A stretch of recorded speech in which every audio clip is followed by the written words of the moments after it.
5년 정도 지금 같이 사셨으니까 이게 이제 이미 그때부터 사실혼 관계가 시작이 됐다면 이 혼인은 유효하게 볼 가능성이 매우 높고, 어, 네네. 그런데 이제 그때 그런 것은 아니었는데 아버지가 치매로 들어가면서부터 혼인 관계가 있었던 걸로 보인다면, 그러니까 이제 이 부분이 잘 입증이 된다면 그럴 경우에만 무효로 된다. 네, 이렇게 볼 수 그렇습니다. 있는 거죠. 네네. 그때부터 부모님은 사이가 좋지 않으셨습니다. 잦은 다툼이 계속되었고 결국 뒤늦은 이혼을 선택하셨습니다. 두 분이 이혼 후 3년이 지났을까요? 아버지는 암 진단을 받았습니다. 다행히 수술로 건강을 되찾을 수 있었는데요. 병원 입원 기간 동안 아버지를 보살펴줬던 간병인과 마음이 맞으셔서 동거까지 시작했습니다. 그리고 5년 후 아버지의 건강은 다시 나빠졌고 이번에 치매 판정까지 받으셨습니다. 그런데 얼마 전 놀라운 사실을 알게 되었습니다. 간병인이 치매에 걸려 자식들조차 못 알아보는 아버지와 혼인신고까지 한 겁니다. 아버지가 치매에 걸린 후 한 이 혼인신고, 다시 되돌릴 순 없을까요?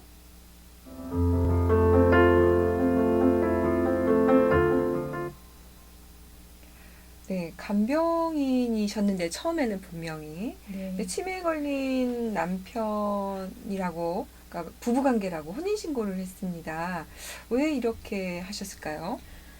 사실 혼인신고를 하지 않은 사실혼 배우자의 경우에는요, 갑작스럽게 그 배우자가 사망했을 때 이혼으로 인한 뭐 재산 분할을 받을 수도 없고요. 혼인신고를 안 하면 상속권도 사실은 없기 때문에 이 사실혼 그쵸. 배우자의 경우에는 굉장히 법적으로 아무런 보호를 받을 수가 없습니다. 그래서 이 간병인은 아마 남편의 이제 건강이 나빠져서 언제 사망할지 모르니까 상속이라도 받기 위해서 이렇게 일방적으로 혼인신고를 한 것으로 보여집니다. 아버지가 실제로 간병인과 이렇게 사실혼 관계로 계셨던 것도 사실은 자녀들이 모르는 경우도 있고요. 네네. 예. 그리고 또 뭐 아버지가 또 몸이 아프셔서 잘 의사 표현하기가 힘드시고 또 치매까지 오셨으니까 자녀들 입장에서는 이제 혼인신고 된 것도 몰랐다가 이걸 알게 되니까 굉장히 좀 놀란 것 같은데, 이럴 경우 자녀들이 보통 이 혼인을 잘 인정하려고 하지 않잖아요. 네, 대부분 그렇습니다. 네, 이럴 네. 경우는 어떻게 법적으로 대응을 하죠? 사실 원칙적으로 치매로 인해서 의사 능력이 없는 경우에 일방적으로 혼인신고를 한 경우는 이런 혼인신고는 무효인데요. 다만 이제 우리 법원에서 예외적으로 이제 사실혼 관계가 어느 정도 지속된 경우에 그 사실혼 배우자가 일방적으로 혼인신고를 한 경우에는 사실 그 의사 능력이 없는 배우자가 이 사실혼 관계를 유지한 것으로 보아 이 혼인을 할 의사가 있었다라고 추정을 해주기 때문에 이런 혼인 신고도 사실 유효하다고 판결을 하고 있습니다. 그래서 이 사례자분의 경우에도 이 간병인이 실제로 이제 5년간 동거하면서 사실혼 관계를 유지를 했다면 일방적인 혼인 신고라 하더라도 이 혼인은 유효하게 됩니다. 그러면 이제 5년 정도 지금 같이 사셨으니까 이게 이제 이미 그때부터 사실혼 관계가 시작이 됐다면 이 혼인은 유효하게 볼 가능성이 매우 높고, 어, 네네. 그런데 이제 그때 그런 것은 아니었는데 아버지가 치매로 들어가면서부터 혼인 관계가 있었던 걸로 보인다면, 그러니까 이제 이 부분이 잘 입증이 된다면 그럴 경우에만 무효로 된다. 네, 이렇게 볼 수 그렇습니다. 있는 거죠. 네네. 예. 그러면 사실 이런 상황에 처해 있는 자녀들이 좀 있으실 것 같아요. 그러니까 이제 이제 치매라는 게 이제 워낙 기간이 오랫동안 진행이 되다 보니까 지금은 초기지만 앞으로 또 이럴 가능성이 있는 부모님들이 간병인과 사이에 이런 사실혼 관계 문제가 발생할 수 있을 여지가 많은데, 네. 이럴 경우에 어떤 제도가 좀 도움이 될까요? 법적으로?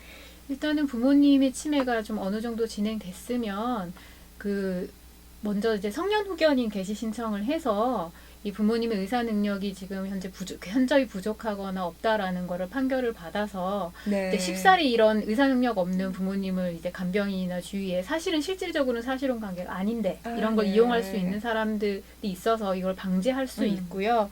그 다음에 이제 만약 이런 경우 실제로 혼인 신고가 이루어진 경우에 부모님의 그 의무기록 사본을 확인해 보셔서 뭐 치매 검사를 한 경우에 그 수치라던가 이런 거를 확인해 보셔서 그 사실혼이 시작될 무렵에 정말로 부모님이 이 의사 능력이 있었는지 현재 네. 부족하지는 않았는지 이런 거를 한번 확인을 해 보시고 가능하면 혼인 무효 소송을 통해서 이 혼인을 무효로 돌릴 수도 있습니다. 네. 그 변호사님 방금 성년 후견인 제도 잠깐 얘기해 주셨는데요. 네. 그 성년 후견인 제도에 대해서 조금 더 설명을 해 주시겠어요?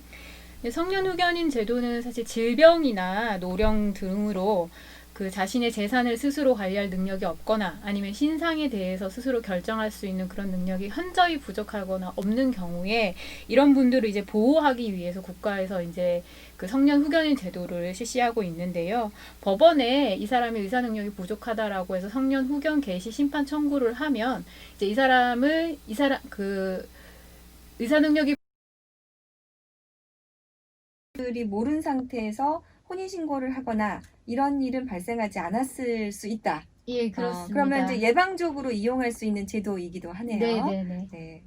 그러면 후견인 선정은 어떤 사람들이 되는지 기준에 대해서 좀 설명해 주시겠어요? 원칙적으로는 당사자 의사가 가장 중요하고요. 그 외에 뭐 건강이나 부양 관계, 그리고 후견인이 될 사람의 뭐 직업 경험 이런 여러 이해관계들의 또 의견 이런 걸 고려해서 정하는데 사실 가족들 사이에서 뭐 의견이 일치되면 그 일치된 사람으로 법원에서는 대부분 선임을 해주고요. 다만 이제 서로 이해관계가 대립돼서 의견이 다른 경우에는 뭐 공동으로 선임을 한다던가 아니면 제3자로 그 후견인을 선임해주는 경우도 있습니다. 네. 저희가 사건을 진행하다 보면은 서로 후견인이 되겠다고 싸우는 경우도 있고요. 네, 대부분 많습니다. 그런 경우가. 네. 사실은 네. 근데 후견인의 일이 굉장히 뭐 복잡하잖아요. 네, 네. 네. 해야 할 뭐 서류 같은 것도 많고. 예, 재산 목록도 이제 정리해서 매년 보고를 해야 되고요. 또 후견인이라고 해서 모든 걸 마음대로 할 수 있는 건 아니고요. 네. 뭐 재산을 처분하거나 이런 일정 부분의 행위에 대해서는 법원의 허가를 받아야 하고 또 법원에서 선임한 후견 감독인이 있습니다. 그래서 후견 감독인의 감독도 받아야 합니다. 네, 그래야 후견인이 마음대로 재산을 처분하지 않을 테니까요. 네. 저는 옛날에 그런 사건이 하나 있었어요. 그 자녀분들이 상담을 오셨는데 아버지가 간이 안 좋으신 거예요. 네. 간이 안 좋으신데 같이 살고 계시는 이제 동거인이 계셨는데 옆집에서 연락이 왔어요. 아버지가 간이 안 좋으신데 매일 막걸리 빈병이 박스로 나온다는 거예요. 그러니까 이제 동거인이 간이 안 좋으신 분을 계속해서 일부러, 술을 네. 네. 그래서 실제로 가봤더니 그 아버님이 상태가 매년 안 좋아지신 상황에서 그 동거인에게 상당 부분 재산을 증여하신 케이스가 있었습니다. 사실 이럴 때 이제 이용할 수 있는 제도, 그러니까 자녀나 뭐 이렇게 부양하시는 분들이 직접은 할 수 없지만 그분의 재산이나 이런 부분들이 걱정되고 또 동거인이 제대로 보살피는지가 걱정될 때 법원에 후견인 심판을, 그러니까 성년 후견 심판 청구를 해서 후견인을 본인이 하거나 내지는 어쨌든 그 동거인이 하더라도 아까 말씀하신 것처럼 법원이 감독을 하기 때문에 네. 이 부분에 대해서 안전하게 지킬 수 있는 제도인 것 같습니다. 네, 오늘 저희가 어떻게 사연을 하다 보니까 혼인 무효 소송에서 성년 후견 제도까지 왔네요. 네. 그래서 자세한 설명 감사드리고요. 네, 또 다음에 또 모시겠습니다. 네, 감사합니다.